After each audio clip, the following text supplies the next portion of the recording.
Good afternoon, Jets Nation. Welcome to the Jew Jets Show. And after yesterday's dominating win over the Chicago Bears, Mike White is making all the headlines for the New York Jets, and for the right reasons. But one player I feel like that isn't getting enough media attention is, you're going to have to find out after the intro.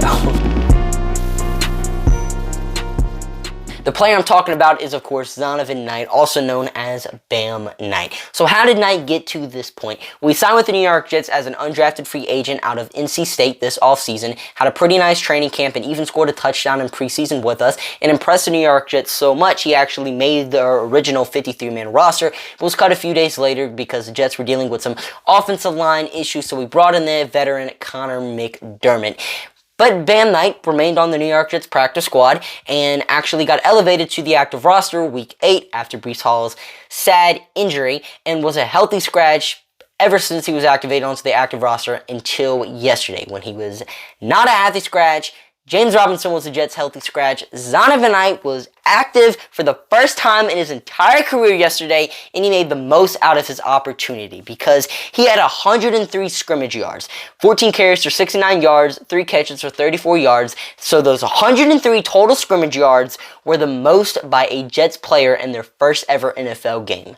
That's right, out of all the talent the New York Jets have had throughout our entire franchise history, an undrafted free agent rookie making his first ever game appearance in Week 12 broke the New York Jets franchise record for most scrimmage yards in a season debut. That is very, very impressive. I mean, it's not every day you're seeing an undrafted free agent do that. Bam Knight also had the New York Jets' 5th highest offensive PFF grade yesterday with a grade of 81. And maybe I'm overhyping Bam Knight a little bit because, yeah, the Chicago Bears run defense is very bad. But then at the same time, he's an undrafted free agent. You don't have very high expectations for these guys. And this was also his first ever NFL game. And Michael Carter left that game with a low ankle sprain. Normally, you would turn to your veteran player, Ty Johnson, to be your lead back. But the New York Jets decided, hey, let's make Bam Knight our lead back. Not the veteran who's been with us since 2020, the undrafted free agent in his first ever game. Let's give him all the touches, and that's exactly what we did. I mean, it was super impressive watching Bam Knight on the field yesterday because he looked like a pro. He looked like a veteran. He did not look like an undrafted free agent in his first ever game. And I mean, as I said, I might be overhyping Bam Knight a little bit, but you normally just don't see undrafted free agent rookies do these type of things. And next week is going to be big for Bam Knight because if Michael Carter does not play, the New York Jets probably are going to make Bam Knight our running back 1 in his second ever game.